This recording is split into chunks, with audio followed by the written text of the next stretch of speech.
Alright, ladies and gentlemen, we gotta lock the fuck in. Yes, currently I am kind of sick, under the weather. Yeah, but I'll push it in, baby. Okay, that sounded weird. Subscribe, like, comment down below if you're new. If you're not, you know the drill. Right now, I've got something to do. Oh, you and me both, brother. Let's see what happens if I put this thing on. Alright, so far, so good. Now I just need to make a circle with my fingers. I'll make a circle with my fingers. Okay, gotta stop. Yeah. Oh, okay, I think it's working. Everything became darker all of a sudden. It's like translucent. Not really the most, not the best power. It's like opacity at like 30%, 25 maybe. Gone? Huh? Who said that? Is this part of the device? Someone is watching me, man. What the hell? No one told me that I would hear voices when I use it. Randy Orton? I need to take this thing off. Oh, shiny. Ah, what the? That voice is coming from above me. That's the way she fell, man. I like that. I like that. A little bit tidbit. Look at this. Look at how she fell. We can go back. Yeah, I like how she fell, man. Like, same reaction. I'm like, what? Ouch. Did she just fall out of the tree? Ow, ow, ow, ow, ow, ow. Hey, are you okay? Did you hurt yourself? Hamster on screen. No. Hello, I'm Quoth. Please don't be mean to me. Can I, have the shiny, please? Shiny, what? Oh. Oh, do you mean this? Hmm? Can I? I kind of need it, but... Huh? She's shaking like a leaf. But it seems to have subsided already. Was it just nerves? No, I think she just fell out of the tree. I'd be kind of shaken, my man. I don't think I'd be able to get up. Oh, it feels shiny too. How does something feel shiny? I don't know, brother. You tell me. You know when something's very smooth? When it's really soft and feels almost silky? You can feel the shiny on it. I don't think that's... Okay, I guess I know what you mean, yes. Why the fascination with it, though? It's pretty and I want it? Huh. I'm sorry, but I can't give it to you. Why not? I need it. But I need it too. Do you have to save a little girl as well?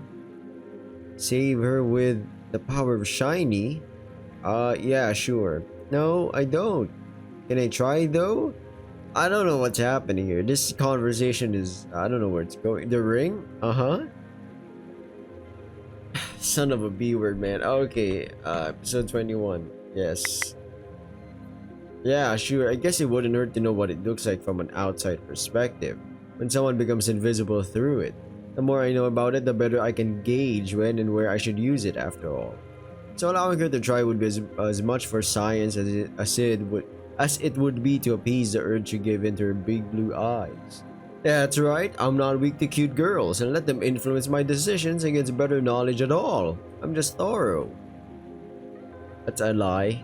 It's the fact that I'm kind of like, I don't trust her, but she's just, I don't know, man. She's telling me, hey, I'm cute. All right. Yeah, I think it should be fine, but you have to promise me that you give it back after. Oh, do I have to? What the? Yeah, it's really important for my mission. Your mission? To save the little girl? What do you need to save her from? A bunch of really bad people who want to sell her for their own gain. Sell her? You can sell people? Oh my days, I think it's like I'm telling an innocent child that Santa Claus does unfortunately or does not actually go through chimneys. No, he goes through the door. I can confirm that. But yeah, there are people who do this. Yeah, you need to help her. People are people, not property. I agree, and I will. But for that, I need this ring, among other things. And I promise to give it back.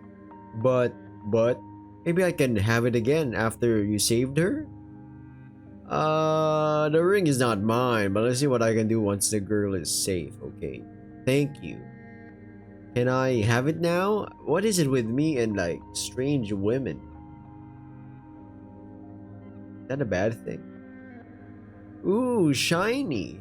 It's so pretty. Are you sure I can't? No, bad, I promise. But it's so shiny. I've watched The Lord of the Rings plenty of times to know where this is going. You really like shiny things, don't you? They are my favorite. I see. Just like your hair clip thingy? Huh? It looks cute on you. Shiny? Cute? I think so. Yeah, it suits you. Okay. She's clearly a myth, a different emblem. Look at that. It's C for...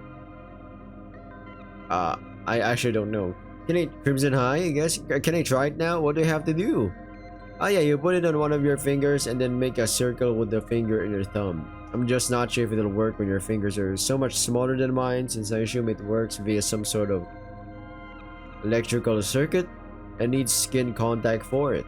Although it could be something completely different as well. I didn't ask about that actually. Okay, so I just put it on and make a circle with my fingers? Yeah. It's way too big for my tiny body. Suddenly the ring adjusts in size and becomes a perfect fit for Paul's tiny finger as we watch it. Oh, it's so tight, but it feels so good. That almost gave me an erection just now. Okay, that's... Oh my goodness. Oh my goodness. Hearing her say something like that in such a pure way is frighteningly hot. Sorry, the table is kind of moving and stuff. Meow, stop moving, man. Or, you know, like... Don't shake the entire table. Okay, good. I doubt that she even notices things like this, though. She seems to be rather innocent herself. But she is incredibly cute and her slender frame is really attractive. I should stop letting my mind wander, though. Weird that the ring changed in size, but I guess it was weird enough that Inewin had a ring that was a perfect fit for me in the first place. Maybe it adjusted to me without me noticing, while I carried it over here. That's interesting. I didn't know it could do that. Seems like you not being able to use it is no longer a problem now. I'll try now, okay? Yeah, go ahead. Oh, the sun is gone. Oh yeah, I forgot to tell you. This happens when it's working? Yeah, I can barely see you. If I didn't know that you're there, I probably wouldn't notice anything. She's like a translucent, she's like a ghost, you know. I know those like trying to be creepy and shit. Trying to go like 20% opacity, you know what I'm saying?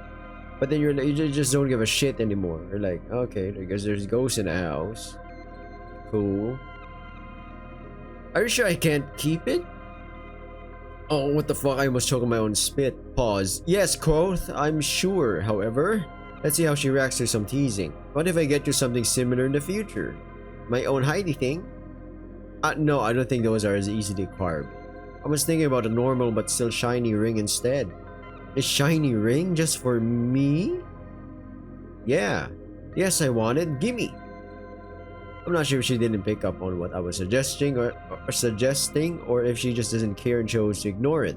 Probably for the better though. Already got myself 2 and a bit half wives today, so another fiancé could be considered a bit too greedy. I don't have anything like that on me right now. Well, you lied. No, I said in the future, didn't I? Oh, I suppose. Next time then. Sure, but only if you give me my ring back right now. But I can maybe have it again after the girl is safe, right? Yeah, I'll try to make it happen. I can't promise anything though. Okay, I'll remember that. If she wasn't cute and nice, specifically nice, we would not have given in. We would be like, hell no, I ain't giving you a freaking ring, woman. I just met you. I'll try to as well. Okay, thank you for letting me try it. Yeah, don't worry. I don't want you to feel bad after all. Speaking of, how is your head? Does it still hurt? She lets out a very cute smile. What the fuck? I think, oh man, it's like 2 a.m. in the morning. She lets out a very cute small laugh. It reminds me of the sound a wind chime makes when rustled by a gust of wind. Is that a weird thing to be reminded of by a girl's giggling? Probably, yeah, but it is what it is. I am okay, don't worry about me, please. The only thing that really hurts is my pride. You pride yourself in tree climbing? Sorry, I'm not allowed to say. Okay? Don't worry about it, I guess. Can you tell me why you aren't allowed to, at least? Because I don't know you. You could be mean, or hungry, or a cat, or something. I raise an eyebrow in surprise. A cat? Do I look like a cat to ya? I don't know, but if you are, please don't eat me. Is she a bird myth? Don't worry, I won't. Can you promise? I promise I won't eat you without your consent. Thank you. Just call me Sen. Sen, is that your first name? Yes. Does that mean we can be friends? I mean, sure, I wouldn't mind being your friend, I guess. Oh, are you not, afraid of me? No? What? Why would anyone? Ah, the school bell. I guess lunchtime must be over now? Be afraid of a cute girl like you. I'm sorry, but I must go. The school and my club and... Okay, yeah, sure, it's fine. Go. We can continue our conversation another time if we want to. Like friends, right? Yeah, like friends. Goodbye, friend. I will find you soon. With that, she gets up and skitters away towards the school building, leaving me alone under a tree, with nothing but those admittedly kinda daunting words and a bunch of unanswered questions. What an interesting girl she is. Probably the most timid one of all the girls I've met recently. But she doesn't seem to be shy, only really skittish and almost fragile in a way. Why was she so worried? What the fuck? Why was she so weird about the tree, though? It sounded like climbing on trees is something that warrant any secrecy. I agree. It's like, okay, you climb trees. Cool. You got some dexterity or maybe strength, or experience and all of the above, right? I don't know. Maybe in like countries with trees, like in the Philippines, if you can climb a tree, whoa, that's a pretty cool skill. Or, yeah. So it's not really weird. Quite the opposite. Okay, unless it's a special kind of tree that's being protected or something along those lines. But I doubt that this is the case here. What else could it be? Does it have to do with the type of myth she is? That's what I'm leaning on, clearly. But even then, why would tree climbing be something that she can't talk about? I won't find out by sitting around here, no matter how nice of a spot this is. If only it was a little closer to the track. Seeing girls in bloomers is great at... Oh, I almost freaking puke, man. Oh my goodness. If only it was a little closer to the track. Seeing girls in bloomers is great and all, but it loses a lot of its charm when they're too far away to really tell them apart from each other. That's Kagome. That's Mana. That's the green-haired chick. I forgot her name. That's Miko. Not sure who that is. It's a bit far away. Well, time to go say hi to Kagome, I guess. We're gonna have to censor this. We can't have seeing all this hot action in front of YouTube, man. If I'm lucky, she'll even call me over when she spots me. Tell her to spare me from any weird suspicions the girls might have about my sudden appearance around them. It's not like I have any ill intentions towards them, but most of them don't know me and might get wary around me. And there we go, she spotted me. Nice. Why doesn't she call me over though? Uh-oh. That look can't be good for me.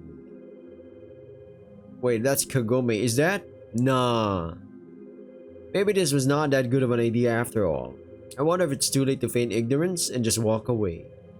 Hey, what are you still standing there? Come over here, dude. Well, there goes my chance of escaping. Guess I'll go over and get roped into whatever idea Kagome just had. It's her sister, yeah. Without the glass? No, wait. Hey Kagome, unknown student. Exactly. I'm like, I was wrong. That's not Miko. I should have known from the fucking thighs and the ass, And that's not Mana. Should have known as well. Why would she be here, right? But yeah, Okami, huh? Okami, still being a good... Don't you dare finish that sentence right now. What if I do, though? Instead of answering, she lets out a low-pitched growl. At this point, I'm fairly sure that she's more bark than bite, though, so I just gave her a slight smile and wink at her. Nah, I think she's just... If it was any other dude, she'd be mad. But it's our main character. Anyways, what's up, Kagome? Dude, you're fit, aren't you? I guess. I do walk around a lot, and I'm back to exercising and training as well. Why? Oh, it doesn't really matter for what I want to ask you, now that I think about it. And what do you want to ask me? We're about to have a race, but our club advisor had to leave early today, and now we don't have anyone to take our times and judge the finish. You want me to do that for you? Yeah. Just to make sure, you want me to sit here and watch all of you run around when all I have to do is use my phone to stop the time? I mean, we do have a stopwatch too, but yeah, that's pretty much what I'm asking. Do you mind? Huh, nope, don't mind that at all. Awesome, that way all of us can run. Thanks, Sen. No problemo. You better explain my task to me a little more though. Sure, I'll do that while the others warm up. This is not a good episode for me. All that ass but no consequences. Okay, I lean against the weird stair thingy we were standing next to until just now. Kagome starts explaining the technical details of a photo finish without camera and how I'm supposed to stop the times for maximum accuracy. It's interesting to see how knowledgeable she is about things when she's passionate about them. That's relatively for most people. Sadly for Kagome, there's something else that's even more interesting to me, and my attention keeps getting torn away from her explanation every time one of the girls bends over to stretch their hamstrings. For some reason, Okami seems to be the object of my focus a little bit more often than the others. I wonder why that is. Weirdly enough, I get the feeling that her stretching ends up putting her in poses and places where I get the best possible view too. The only question is it intentional or am I reading too much into her actions? Let's not read in too much, I think. Somehow I still manage to get at least the most important parts of what Kagome is saying, so that once she finishes her explanation, I'm fairly confident that I'm able to do an at least somewhat decent job. Shouldn't be too hard to use a stopwatch, right? Yeah, you just click-clack or that, right? After explanation, Kagome joins the others for some stretching. Once sufficiently warmed up, they get into position and I have to count them down. The race itself isn't anything crazy with strong outliers or anything. They're all rather fit and pretty good runners from what I can tell. I do enjoy seeing them exerting themselves a lot though. There is something about human, or myth I guess, bodies in motion that's really captivating. All of them being more or less attractive helps a lot too.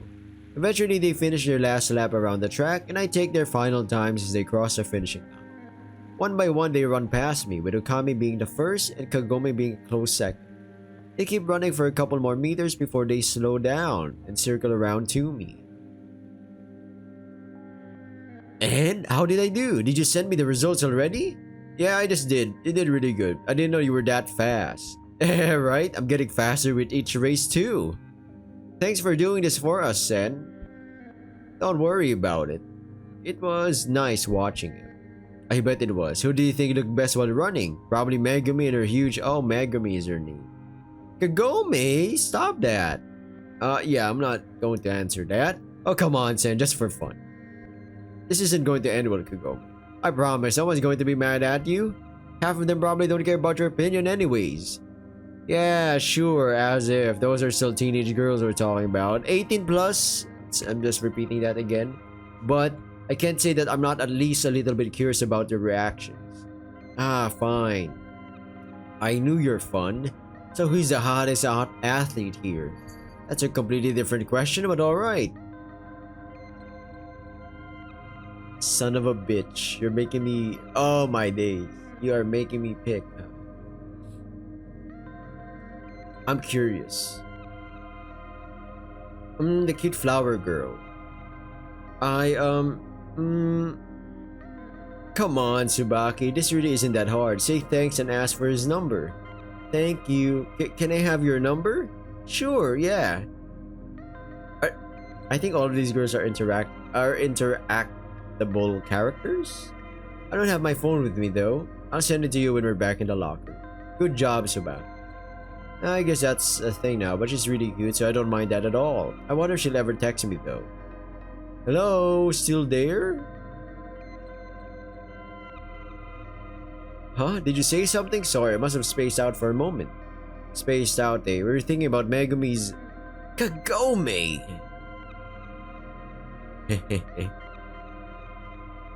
Well, anyways, do you need me for something else? Otherwise, I should get going. Got some grocery shopping to take care of. No, it's fine. Thanks for helping out again, Sen. I owe you one. Sure, Kagome. I'll see you tomorrow, alright? Hell yeah, you will. This is going to be so fun. Alrighty then. Bye, Kagome. See ya. Bye! A little surprised by her talking to me, I just give her a quick smile and raise my hand in a parting gesture, then turn around and start heading off. On my way towards the main entrance, I walk past Okami. I'm not sure that I made a conscious decision to take this route, and I could have gone for the stairs right behind me, but I don't think that it matters either. There's a tugging feeling in my chest that makes me want to stretch the moment before having to leave her for the day, just a little bit long.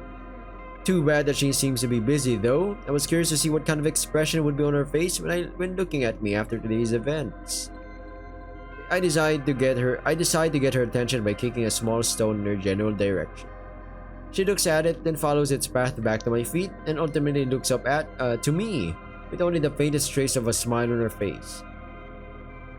There is something in her eyes though, something fierce, like she's about to lunge at me. The only question is whether this attack would turn out well for me or not.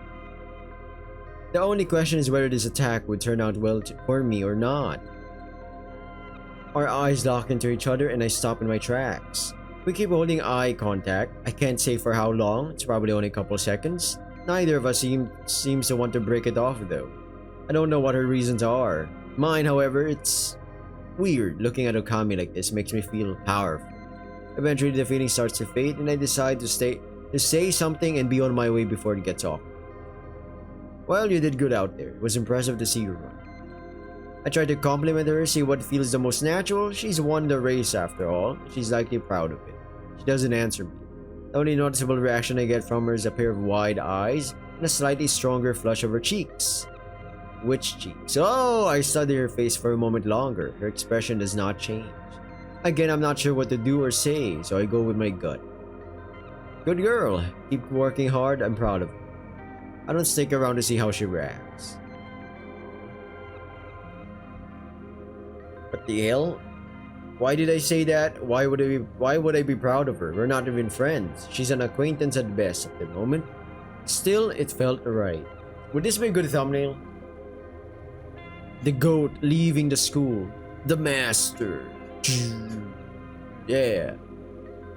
I just hope that she won't attack me for real the next time I meet her. My walk towards the school's main entrance is rather unspectacular, and I find myself walking along the streets of Akaimura rather quickly. Yet another eventful day at Crimson High has come to an end for me. With how much I'm there, I might as well become a student. That would probably be a lot of highly chaotic fun, but I guess my days as a student are over. Instead, I now have to rescue little girls, it seems. I hope that'll go well. Can't do anything about it now though. I better focus on what I need to do today, which is grocery shopping for the moment.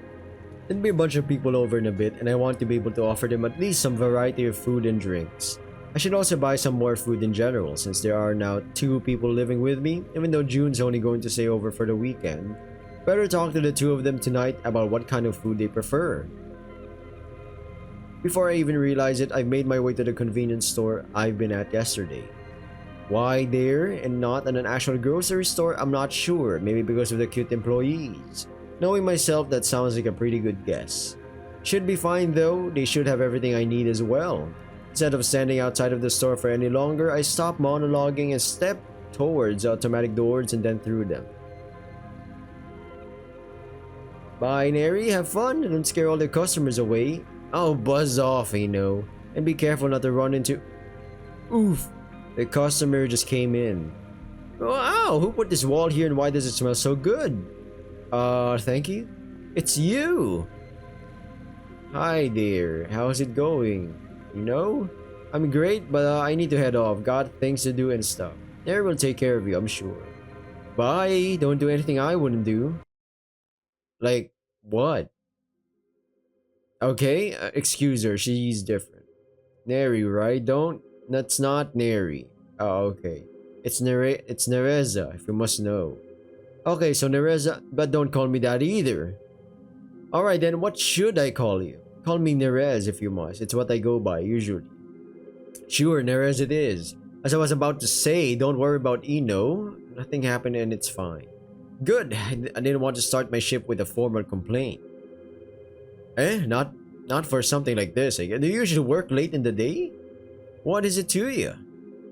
Nothing, really. I'm just making a conversation because you seem like you could use it. Do I really seem that lonely? Like I need some stranger to talk to me while I'm at work? No, not lonely. Closed off, maybe? But I don't want to force a conversation on you either. Would rather not talk. It's fine, I guess. I can humor you since there are no other customers around right now anyway. Lately, I tend to work the late shift, yes. I have another job that has me working mornings, and existing is simply way too expensive. I agree. I agree. Existing is... It's such a maintenance. Think about it. Yeah, that it is. What do you do in your other job? Is it similar to this one? Not quite. I work as a part of the security at a school. It's actually a decent job. Oh? Of his school. If everything goes well, I might be able to quit this one here and rely on the other one alone. Security at a school, huh? What? Huh? Didn't I turn off my phone's notifications a couple days ago? Sorry, I should have looked at this. Could be important. Go ahead. Thanks. First of all, I need to silence my phone again. Alright, done. Now what's that message about? From an unknown number, huh? Let's see. Quick cut everyone, that's Kagome. She doesn't look like she knows that she's had her photo taken though.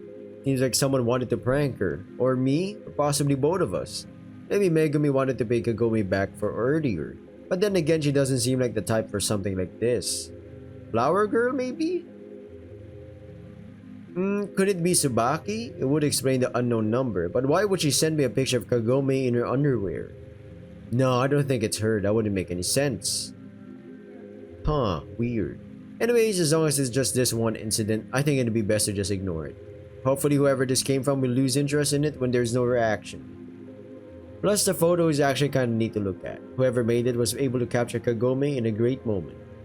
It's a really nice image and I won't complain about getting something like this, as long as it's more or less harmless. Hey, you alright there? The expression changed a few times over the last couple of seconds. Huh? Oh yeah, I'm fine. I just got a weird message from an unknown number. Anything serious? No, just seems like a harmless prank of sorts, I think. Alright, good. I would have hated to have to offer my help with it. Your help? How would you be able to help with a weird message? Or weird messages? Did you already forget I work in security? That includes cyber security to a degree. Oh, well, thanks for not really but somehow offering to help. Then I appreciate that. I guess I should start doing what I came here for now, though, which is shopping, hopefully. Yeah, I've got guests over in a bit and need some stuff. Sure, don't let me keep you from it. Alright, I'll be back in a few then. I step away from the counter and make my way through the store, looking for the various things I need to buy. It doesn't take me too long to find everything and I'm quickly back at the counter to pay. Found everything? Yeah, you guys do have a decently large selection here. It's...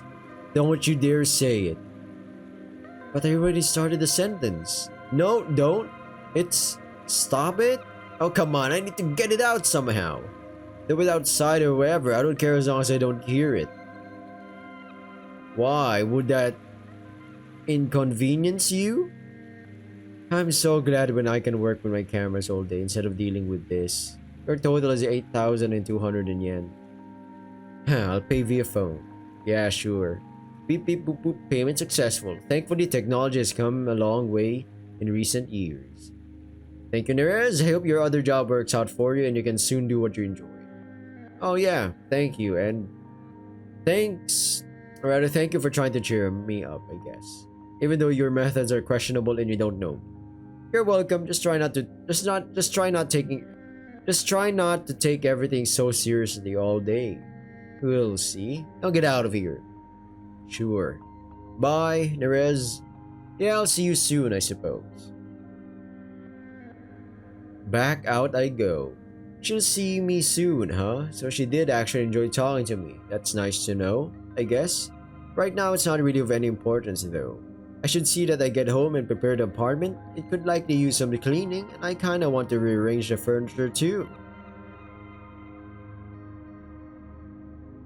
Getting home doesn't take me too long, and I quickly go up to my apartment to stash the newly acquired groceries. Once I'm finished, I start moving some of the furniture around to create a nice sitting area for everyone. After a couple minutes of work, everything is done. Now what else is there to do for me? I could take a shower, I guess, but I had one just a couple hours ago. It's hot outside, but I wasn't sweating too much, so no shower. Do I need to hide stuff? I don't keep any porn mags or anything around. There shouldn't be anything else either.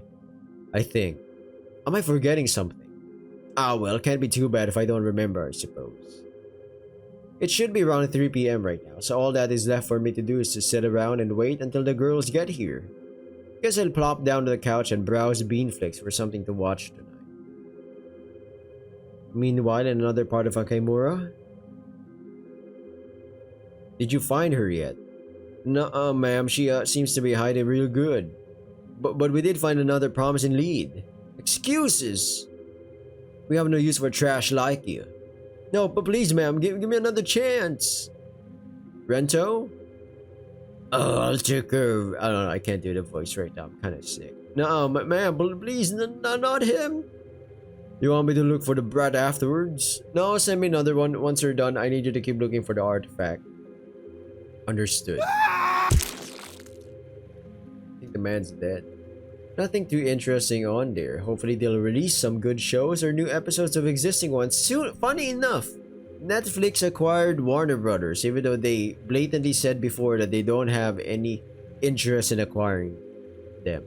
So, guess I'll check my phone, see if there's a message from one of the girls or something. See this message. Hey Sen, I'm on my way home now, in a limousine. I forgot how that feels. Aki, Jun, and Yui are with me. Also one of their maids. She's very energetic. Between her and June, it's a little loud in here. Oh no, Perrine and June? My god. Two little like balls of energy. I'm looking forward to seeing you again. 10 minutes ago, huh? Then they should be here any moment. Good. Well, that's all I guess. Might as well start a pot of coffee now. Come to think of it, I could use some right now anyways. I get up and into the kitchen to get the coffee machine started. After it's done, I grab a cup of coffee for myself and sit back down with it. And of course, just as my butt touches the couch, I hear voices from outside of my apartment. Looks like my visitors are finally here. Nice, no more waiting around for me. While I'm still sitting around having my inner monologue, Suzu makes use of her key and opens the door to the apartment, letting everyone in. Guess I'll get back up and go greet them. Oh? Hey girls! Hello Sen. Hi Sen. Aki looks better today. Nothing remains of the disheveled version of her I saw yesterday. Yeah, she was looking real awful, man. Last time we saw her. Looks like she got sleep for now. But yeah. Come on in. Does either of you want coffee or something else? A coffee for me, please. Just a water, thank you, Sen. They both seem to feel a little awkward. Is it because of the nature of this meeting? I guess that wouldn't be too unlikely.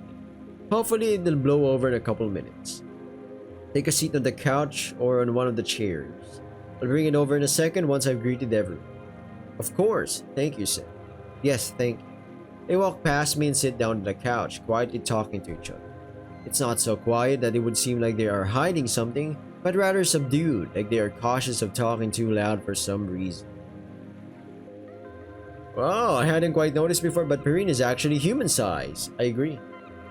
Interesting. I guess it makes sense though. She probably draws way less attention this way than in her tiny version. Welcome to my home, Perrine. You're tall. I am, aren't I? Well, yes, that too. So you can change your size. Yep. That sounds incredibly handy. Can I offer you a drink or something? No, thank you. Maybe later. Do you need me to help with the drinks for everyone else? I'll be fine. Sit down with Aki and Yui, and I'll bring everything over in a sec. Okay-o. Perrine walks past me too and joins Aki and Yui.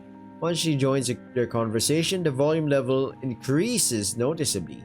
It's still too quiet to make out any details, though. Can I? Of course. You can't have that. We got it. There's the June vibe check over. You're gonna get touched. Yeah, come here. You really don't have to ask at this point. Just go for it. Whenever. Heck yeah. Everything alright, Suzu? Hamster on screen? Oh, I almost got shocked that I couldn't find it as quick as I thought I could. Yes, I'm just exhausted from today, but I'll tell you later, okay? We shouldn't let our guests wait too long. Yeah, that's fine. Just, I missed you. I missed you too. Muffled complaining. Sure, I also missed you, June.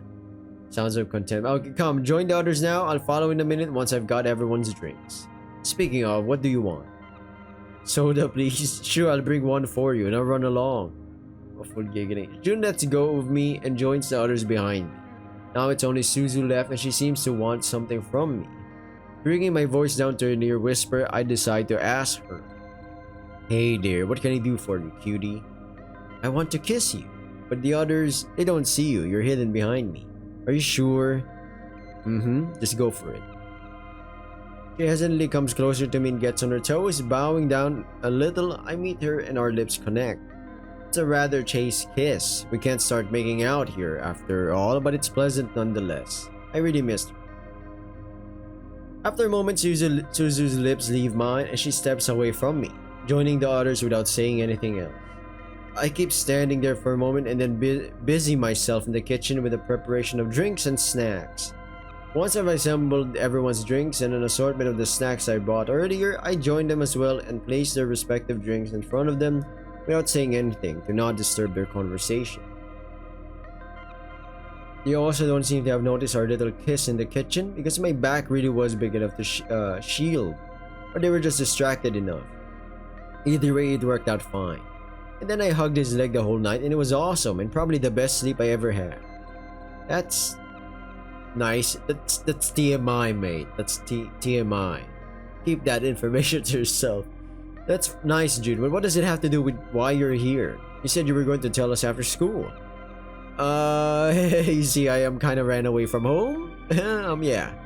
Oh, June. And you immediately came here and asked Sam to stay with him? But we're not here to talk about that, right? Don't you have to talk about some serious stuff that has nothing to do with what I did? Right, but we will get back to this topic. Of course we will. She's not wrong though, we are here for a rather serious reason. Sen. Wait a second, please, Aki. Oh, what's wrong? Karine? Yes? Do you want me to cook something for you? Your kitchen is tiny, but I think can manage. No, thank you. Why don't you sit down? You don't tend to stand the whole time, do you? Lady Aki? I told you that you don't have to keep standing. You won't be impressed by something like this. Impressed? You said something about impressing. Who would I even want to impress? I don't want to impress him. He's not even that much taller than me now, even though he's still very tall. I mean, there's no room for me to sit anywhere anyways. Unless... You think I'm cute, right? Me? Sure, yeah. Okay, then I know what to do. She's gonna make herself smaller. I knew it. Hey there, mister. Missed me? Sure. Hamster on screen. Well, then today's your lucky day-o. It is? Yes, you get your very own maid in your lap to cuddle with. Whoa, Perrin, what do you think you're doing? Well, I was fucking choked because of Aki's laughter, man. I'm just doing what I was told, sitting down. It's not my fault that it doesn't have more chairs, is it? Also, it's very comfy on here. You should try it, Yui. But not now. Now it's my turn. Although if you were to shrink as well, you'd probably fit on his other leg. Well, Perrine, you should know full well that I can't do that. Can't or don't dare to. This could be a good thumbnail. I think this would be a better thumbnail. Yeah, it could be. I don't know. Can't or don't dare to. Perry, no, stop it. I mean it. Are you sure that you're a sheeple and not a chico? Those are the things. Stop making up myths. Aki, say something. I mean, you could try it out, couldn't you?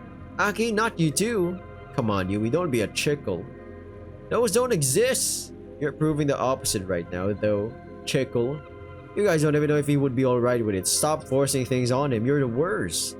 But I wouldn't mind seeing you in your small form at least. I've been curious about that since Aki told me that this is a thing.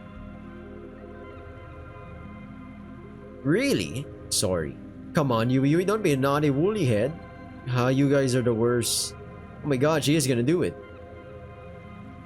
Holy. Oh my, it's a mini Yui. There, happy? Very. I have a question though. What do you want to know? Your clothes shrink with you? Why and how?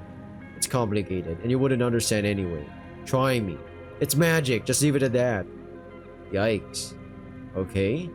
Now you've hurt his feelings, Yui. I did? You sure did. You better climb onto his lap as well to make him feel better. Oh, I see what's going on. Yui glances over at me, obviously conflicted about what to do. Given that I don't want to miss the chance of having two cute little sheeple or sheep girls on my lap at the same time, I give her a reassuring smile and a slight nod. I suppose I can join Perrine for a few minutes. Wonderful! Whee! Happy now? Suzu ain't happy. Are you? I guess it's kind of comfortable on here. Are you sure I'm not too heavy? I'm barely noticing your weight on my leg, Yui. Don't worry. You're very cute in your tiny form, by the way. This is not good. Look at Suzu. She's like, these two sons of bitches. They better know I'm the second wife in this generation. Hey, mister, I didn't ask her to join us so you can give her all your attention. You're adorable too, Perry. What is happening? Why are there two cute girls all over you now? I thought you had something serious to talk about. Suzu is right. I suppose we should address the elephant in the room. My cock? I'm kidding. Oh, okay, sure, yeah, we could be silly afterwards, I guess. You said you wanted to explain some things to me which you shouldn't talk about at school? Yes. Okay, too many people?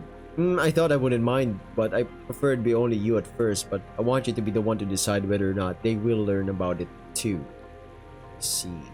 Jun, Suzu, could you leave us for a couple of minutes, please? Okay, we'll go into my room, alright? Yeah, thank you. They get up and quietly walk over to Suzu's room. While walking past me, Suzu shoots me a quick, worried glance with a good amount of affection mixed in. Once they've closed the door behind them, I quietly sigh to myself and redirect my attention back to Aki, who seems to be using this moment to gather her thoughts. At the same time, Mini Yui hops off my lap and joins Aki on the couch again, in what I assume is an effort to support her and make it not seem like no one is on her side, literally, as well as figuratively. Perrine, however, seems to be very content on my lap. Alright, I'm all ears. Where do I even start? Tell me about your clan, I guess. You said you're specialized in some way or something. That is correct. Every member of Clan Nanzo has been both carefully chosen and rescued at the same time. For it to make sense, I suppose I should tell you about my past first. To give you an example and put everything into perspective. Yeah, sure. That's fine too. Wherever you want to start. Do you want me to go into details? There are some rather dark parts. Fuck that, give me like a one sentence two-parter. I'm kidding. I want to know the whole truth, woman. No matter how ugly it is if you think that I should know it. Alright? Are you sure? Yeah, I want him to know. Okay, I'm here for you. Yes, thank you, Yui. You know I'm in the swim club, I assume. Yeah. I've always loved swimming. When I'm in the water, I can shut out everything else. And I'm good. So good, in fact, that even from a very young age, I was swimming competitively. My mother, my real mother, that is, raised me as a single mom after my dad left her for another woman while she was pregnant with me. We never had much. She had to work 2 jobs to keep us afloat. But still, once it showed that I had an affinity for water and was a talented swimmer, she did everything she could to support my passion. She worked extra hard to pay for professional lessons, enlisted me in tournaments after it was clear that I was good enough to compete, and it cheered me on every time. Okay? She was the best mother I could have wished for, but eventually she got sick, leukemia. Damn, the big L. Yikes. The doctor said there was a chance for her to survive. Having such sickness, you know. The doctors would most likely give you a chance. They're not lying. Even if it's a percentage chance, they're gonna say you might survive. But the treatment was expensive. Too expensive for us. At that point, I was 13 at the time. My career as a competitive youth athlete had already somewhat taken off. At least so much so that the money I won with tournaments was able to tide us over since my mother wasn't able to work anymore. But my heart wasn't in it anymore. Not when I had my mother's health to worry about. The only reason I kept entering tournaments was the money. And of course that led to a downward spiral where my performance was affected and my income decreased, which only made me worry more and perform worse. I wasn't unknown though. There were offers from talent scouts and others. One of those talent scouts He was very persistent, but he was also a very dubious individual. He had approached me multiple times before, but neither my mom nor I thought it was trustworthy enough to even consider a contract with him. But somehow he had learned about my mother's illness and he offered to pay for her treatments. The only thing I had to do in return was to become his protege, because he insisted on me having enough potential to pay off in the long run. It didn't matter what he wanted in return though. Once he said that he'd pay for my mother's treatments, I was basically in his hands already. That he did not ask for anything weird in return only made it easier to agree.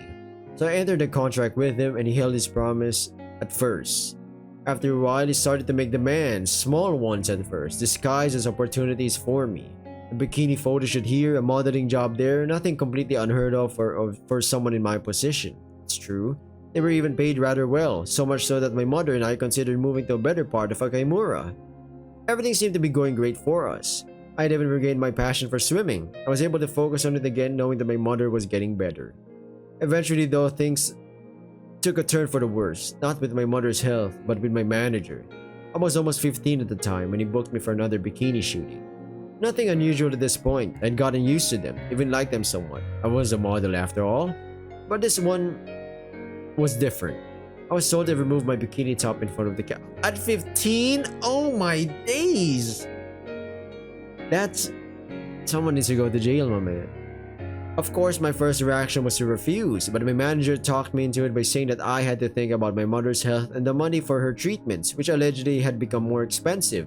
He said that he needed to offset the increased cost somehow. I gave in. We did the shooting topless. It wasn't that bad. That's what I told myself afterwards to quell my shame and guilt. But it was only the beginning. Those kinds of shootings kept coming up more often and they got worse. One day I was asked to remove my panties as well and to spread my legs for the camera. God damn, that's that's illegal. My man, that's especially at her age. Come on, brother. Lifetime. There was a death sentence given to the guy, my man. Again, I refused, but this time his reaction was stronger. He outright told me that he'd withhold the payments for my mother's treatments if I were to act up anymore. But those threats of his weren't enough to convince me. I stormed out of there and hoped that they were just empty words. They weren't. Oh my days, he withheld the payments. Eventually my mother had a relapse, the cancer came back stronger than it ever was. That's fucked up, man. That's fucked up. That guy, hopefully he accidentally stumbles upon a stairwell of 50 fucking floors, you know. From one day to another, she was suddenly critically ill again. I was, of course, worried sick and immediately ran back to my former manager to beg him to pay for my mother's treatments again. He said I knew what I had to do and I had expected no less when running back to him, so I was somewhat prepared for his demands. I agreed. My mother's life was more important than my dignity. We did the shooting on the same day. During that, I overheard him talk to the photographer about another shoot, though the shoot with the main model, and we weren't supposed to just sit next to each other. Of course, I was completely out of my mind after hearing this, but I did not say anything. I had to save my mother. Oh my god, I don't like where this is going. One afternoon, a couple days later, I got a call from my manager. He said I should come visit him in his office. He had something to talk to me about. It was nothing unusual, and I'd gone there before multiple times already to talk about upcoming competitions and other opportunities. This time, however, there was no one else left in the office, even though there had always been at least some of his employees around before. When I entered his office, he got up and locked the door behind me. Then he told me about the upcoming shooting and that I had never been with a man before and needed experience to not fuck up this opportunity. He demanded that I take off my clothes in front of him. I hesitated. Naturally, he immediately brought up the topic of my mother's treatments again, so I did what he asked and took off my clothes in his office. He had seen me naked before, but there had always been a couple other people around. Not this time, though. Oh my days, I can't even show this on YouTube.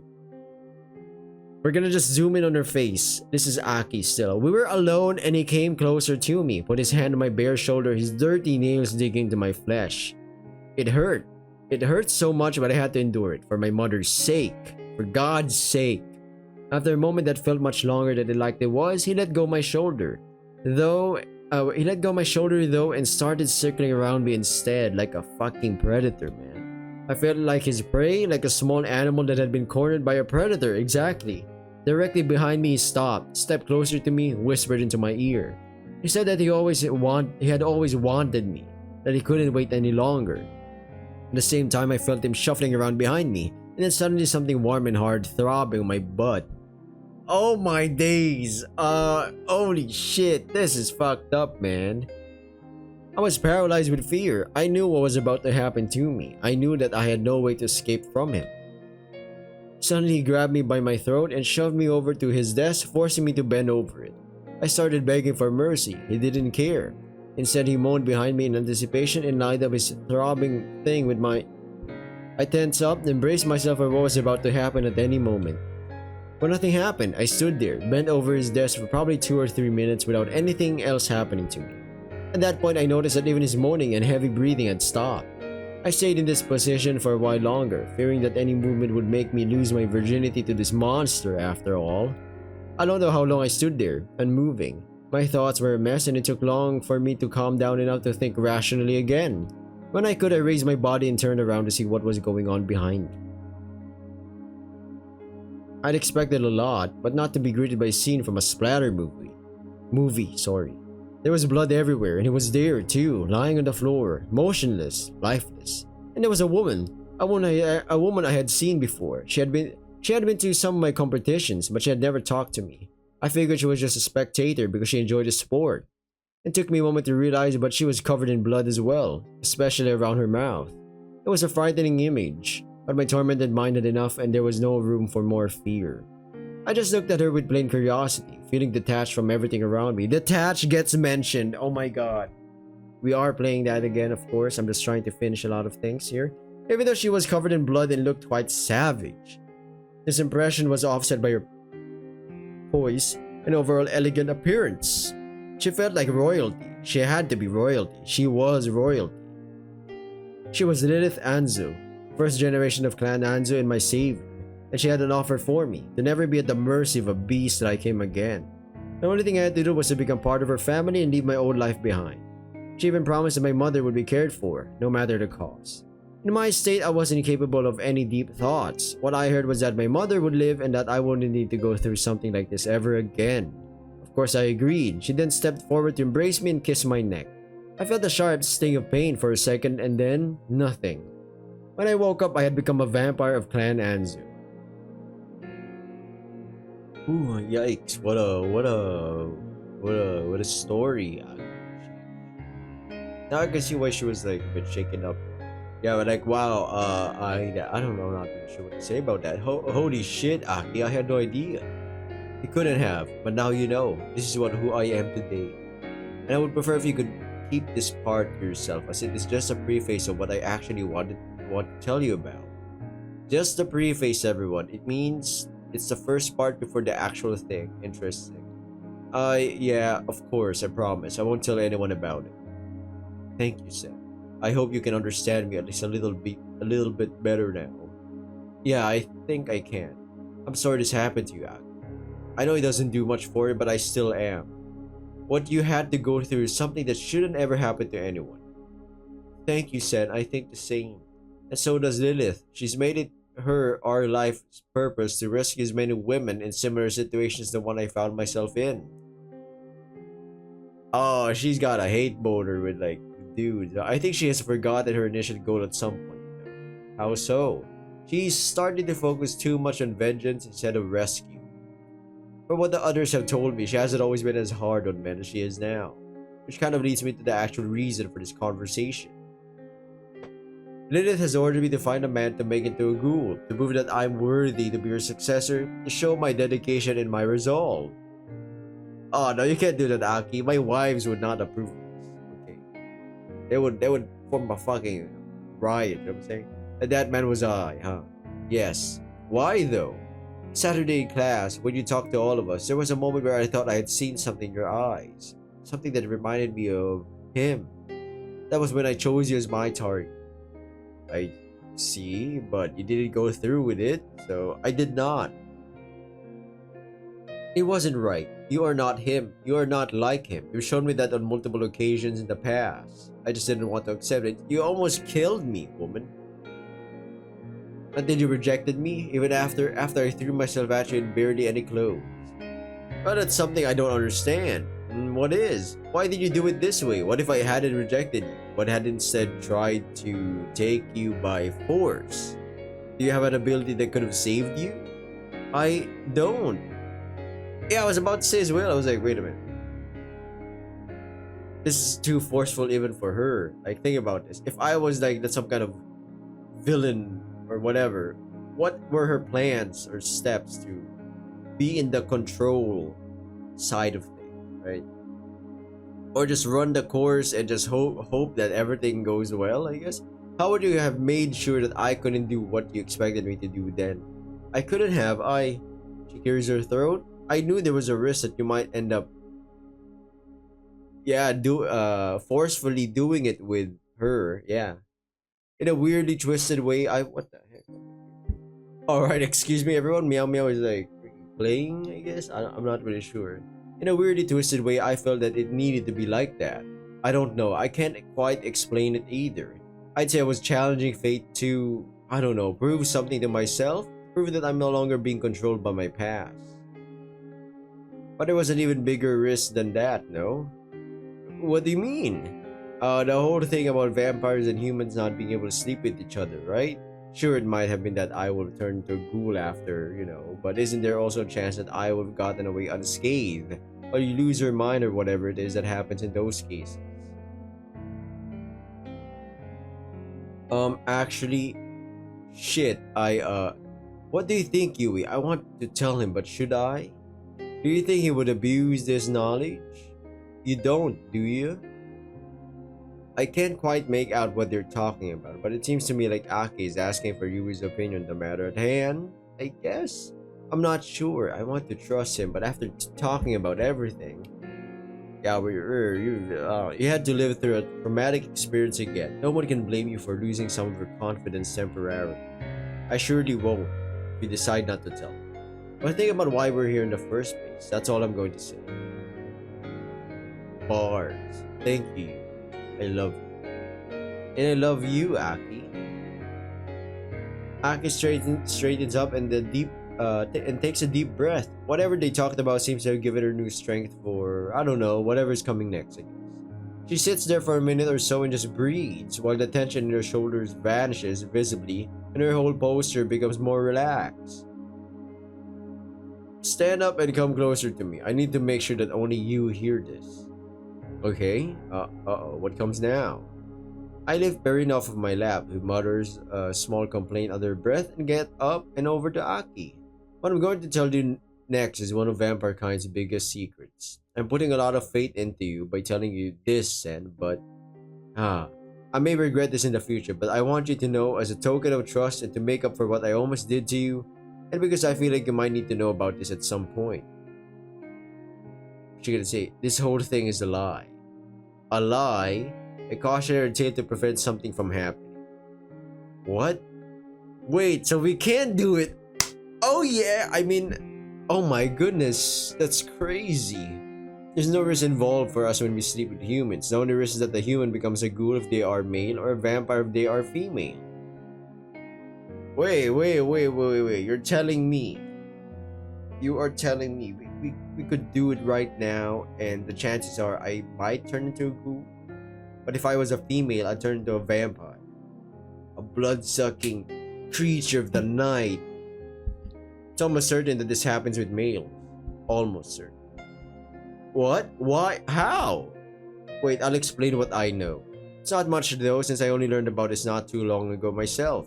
Apparently there have been cases in the past where vampires lost their mind after sleeping with humans, but not as a direct consequence of the intercourse itself. It was rather because of their human partners turning into ghouls. Oh, mindless husks of their former selves. That those vampires drowned in hatred for themselves or couldn't live with the guilt of it. Oh, okay. It didn't happen all the time, but this often enough to become a rumor. Some of the older ones among us decided to take this rumor and use it to our advantage, if you want to call it that. They started embellishing the number of occurrences of those incidents and omitted the actual details. This happened centuries ago, but we were still a young race. Since then, it has become established as one of the truths of vampire life and isn't disputed by anyone anymore. Most of us just take it as a given since that's what we're being taught. and the one who still sleep with a human despite this mostly end up with a ghoul or new vampire on their hand. So there's a little chance to prove the opposite. It's all a big fat lie. But why? What did they gain from this? I'm not sure, to be honest. Lilith didn't want to tell me about the actual reason. She said that it wasn't important for me to know just yet. So your surrogate mother told you about this, I assume in preparation for your task? Yes, she knew that what I had in mind for when I found a suitable candidate, and that I had doubts because of the risk for myself. I may be broke enough to risk getting forcefully done in, just to challenge fate. But I wasn't as sure about risking literally going crazy for it, especially since no one knew any details about what this craziness actually was about. That's why she told me about this. And she didn't try to stop your plan? No, she didn't. She liked my plan. Huh. I'm not sure what she'll do when she finds out that I've told you, though, so please don't let anyone know about who you learned this from. I don't mind you talking about the secret itself, though. Whether or not you tell people is up to you. It's not something that should be kept secret. You've got a lot of secrets for me to keep today, but sure, I won't tell anyone. And I agree, controlling people through lies is not the right way. I lower my voice so that only Aki can hear me. Are you sure that you're safe at home, though? It sounds like a rather unhealthy environment to live in. Uh-huh. Don't worry about me, Sen. I'll be fine there. As you found out for yourself, not everyone is as radical as Lilith is. After you told me about it yesterday, I talked to Machi, and well, she now knows that I know. There are things happening in our clan, and yeah, I'll be fine, I think. But maybe you should abstain from coming over in the near future. I don't want to risk any of the more extremistic members of my family running into you. That's probably smart, yeah. But we'll stay in contact, right? Is that really what you want? Guess we're back to talking at normal volume. Yeah, I like you, you know that. And I wouldn't want you to have to tell Perrine the sad news either. At the mention of her name, Perrine skitters over and starts jumping up and down next to us to compensate for her lack in height, I guess. Whatever the reason, it's adorable. Perrine, what about me? Oh, nothing, Perrine. Don't worry about it. I take it the tough part of this conversation is over now? Yes, thank you, Sen, for listening and for not hating me. I hate you. I'm kidding. Don't worry about it, Aki. I hope you worry about it the entire freaking lifetime, huh? Suddenly, she steps forward and rests her head against my chest. As soon as she does, my arms wrap around her almost by themselves. I mean it though, thank you. Instead of answering her, I lightly caress her back, which makes her nuzzle into me a little. Should we allow Susie and June back in now? Yes, they've been waiting long enough. Although I don't think we will stay much longer, this conversation took a lot out of me and I think I'll want to rest soon. Of course, that's understandable. Yeah, I'll message my chauffeur in a moment to come pick us up. He'll probably be here soon then. With all you just told me, I would have thought, well, not technically, it's part of their disguise to choose a gender to go by. We got used to just using their chosen pronouns. Who are they, though? Oh, God. Woke? I'm kidding. I don't know. The only things I know are that they are genderless, asexual, and loyal until death. Once they swore allegiance, in this case, to our clan.